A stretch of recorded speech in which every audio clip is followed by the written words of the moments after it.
Ky fund janari ka qenë dhe dimri më vdekjeprues në Shtetet e Bashkuara të Amerikës.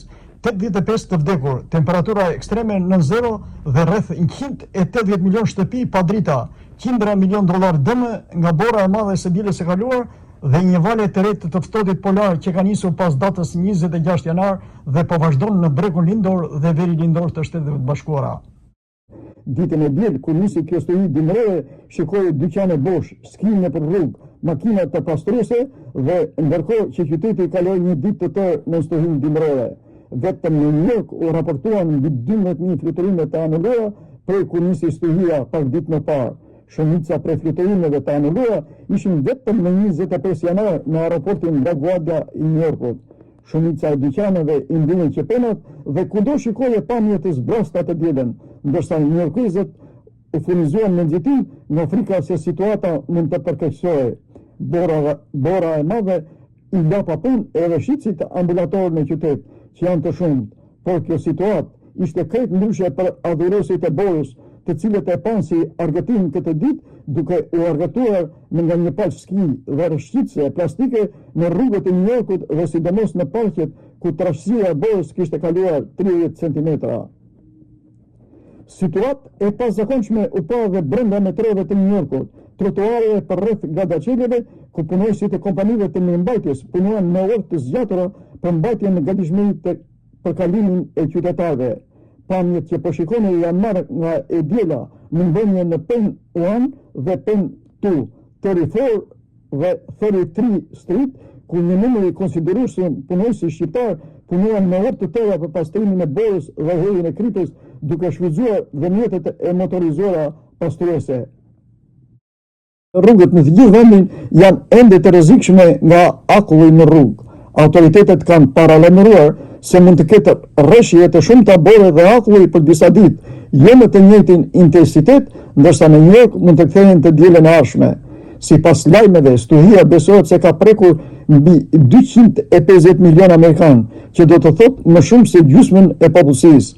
Ekspertët të motit kanë paralajmëruar që një nga rreziqet më të mëdha të stuhisë tani është akulli në rrugë në zonat malore, i cili nga temperaturat tepër të ulta mund të dëmtojë pemët, të kapusë kablot e energjisë dhe të bëjë rrugët e pasigurta. Në Virginia dhe Kentucky, autoritetet kanë reaguar ndaj qindra aksidenteve rrugore duke vendosur në disa segmente patrulla policie. Kanadezët janë goditur gjithashtu nga rreshtet e dëmërë të dëborës dhe qindra fluturime janë anulluar atje të dielën, por se ata thuhet se janë njësuar me fenomene të tilla të natyrës. Zyrtarët kanadezë thanë se trashësia e dëborës është kudo mbi 30 cm përfshirë dhe provincën e Ontarios, ku jeton më së shumti shqiptarët. Pothuajse gjysma e shteteve amerikane në bregun lindor, madje edhe në jug, mbeten ende në gjendje të jashtëzakonshme dhe shkollat janë në pritje të stabilizimit të situatës, ndërsa në vendet në veri si Colorado, Dakota dhe Minnesota, për të cilat kyqyhet dimri i zakonshëm me temperatura në zero, në dimër gjendja e emergjencës vazhdon edhe në shkollat që janë të mbyllura. Por ajo që raportohet si e pazakontë nga ekspertët është të shohësh një të ftohtë kaq ekstrem në shtete si Teksasi, Louisiana dhe Tennessee, ku temperaturat momentalisht janë rreth 15 dhe minus 20 gradë Celsius në mesatarën sezonale. New Yorku përdor makinat e shkryes së dëborës. Departamenti i sanitarisë i qytetit të New Yorkut ka përdorur makina gjigande për shkryerjen e dëborës, të quajtura voska të nxehta, për herë të parë që nga viti 2021. Të vendosura në 5 lagjet, këto makina përpunojnë deri në 120 tonë borë në sistemin e kanalizimeve. Operacioni synon të pastrojë rrugët dhe vendet e parkimit, pasi temperaturat kanë zbritur në nivelin e ignorës. Të paktën 85 persona kanë humbur jetën në mbar Shtetet e Bashkuara, si pasojë një stuhie të fuqishme dëbore dhe temperaturave ekstremisht të ulta që kanë zbritur deri në minus 40 gradë, njoftojnë zyrtarët amerikanë. Gjysma e rasteve të vdekjeve janë registruar në Tennessee, Mississippi dhe Louisiana, ndërsa disa vdekje janë në pasojë të hipotermisë, për të tjera dyshohet se kanë ardhur si rezultat i eksplozimit ndaj monoksidit të karbonit për shkak të përdorimit të bërimeve të improvizuara të ngrejës në zona pa energji elektrike.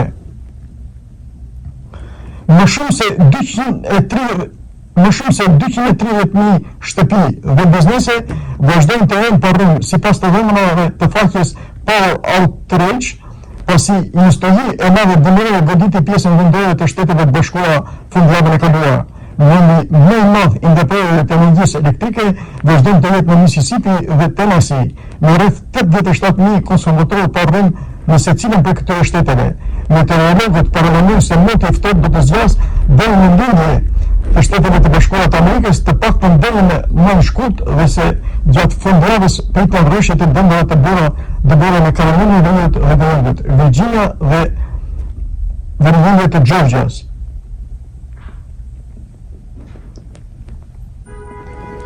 Bërë është numër edhe në disa pjesë të Brendetit të Karolinës së Veriut, si e përgjatë brekut lindor të Maryland deri në Maine.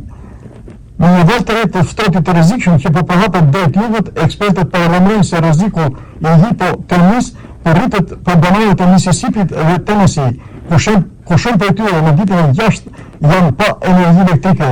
Temperaturat vazhdojnë të bien në zero. Shërbimi kombëtar meteorologjik i Shteteve të Bashkuara të Amerikës, National Weather Service, njofton se ajri arktik që po lëvizte drejt lindjes do të ulë edhe më tej temperaturat deri në -10 gradë Celsius, si në qytetet Nashville, ku mbi 79.000 shtëpi dhe biznese ende janë për rrëmë. Qindra për start të gardës kombëtare National Guard janë mobilizuar në Mississippi dhe Tennessee për të pastruar rrugët, për të ndihmuar njerëzit e evakuuar në automjetet në shtëpi, si dhe për të shpërndarë furnizime bazë. Guvernatori i Mississippit, Tate Reeves, deklaroi se trupat po dërgojnë ushqime, batanije dhe furnizime të tjera me helikopter dhe kamion, ndërsa guvernatori i Tennessee, Bill O'Reilly, tha se njësitë e shpëtimit kanë shpërndarë më shumë se 600 pajisje ngrënie dhe 8.300 litra karburant. Duke raportuar me përditësi nga New Yorku dhe zonat përreth ku dimri i ashpër po vazhdon të mbajë qytetin në kthetat e të ftohtit, sot është 1 shkurt 2026, po përmbledhim javën e fundit pas studiisë së madhe të dëborës që goditi të ditën e kaluar me 25 janar qytetin e New Yorkut dhe Bagdadin lindor të Shteteve të Bashkuara të Amerikës. Në përfundim, bazuar në lajmet e siguruara nga shtypi newyorkez, le të rikujtojmë studinë e borës së dielës së 25 janarit, e quajtur Fern, e cila solli një nga rreshtit më të mëdha të dëborës në 40 vite. Në Central Park u regjistruan rreth 11.4 inch borë, një rekord për atë datë, ndërsa në pjesat të tjera të qytetit dhe Tri-State arriti deri në 17 inch në disa zona. Kjo stuhi që zgjati nga e shtuna në të diel solli jo vetëm borë të dëndur, por edhe temperatura që janë në nivele të rrezikshme. Ndjesia e të ftohtit arriti deri në -9 gradë dielën. Gjatë stuhisë temperaturat maksimale nuk kaluan 14 gradë. Stuhia mbylli raportet si La Guardia, pezollojnë transporti publik si New Jersey Transit dhe New York City Ferry dhe madje anuloi votimet e hershme në qytet. Fatkeqësisht raportohen të paktën 11 vdekje të dyshuara të lidhura me motin në New York. Pas studiisë, java ka qenë një periudhë e të ftohtit të vazhdueshëm arktik. Nga 26 janari deri sot, temperaturat nuk kanë kaluar kur pikën e ngrirjes deri në 32 gradë, fashënuar net dhe ditë rresht në zero, streka më gjatë e gati 4 dekadave. Temperaturat minimale kanë lëvizur nga 0 deri në -10 gradë, me ndjesitë të ftohtit deri në -18 gradë.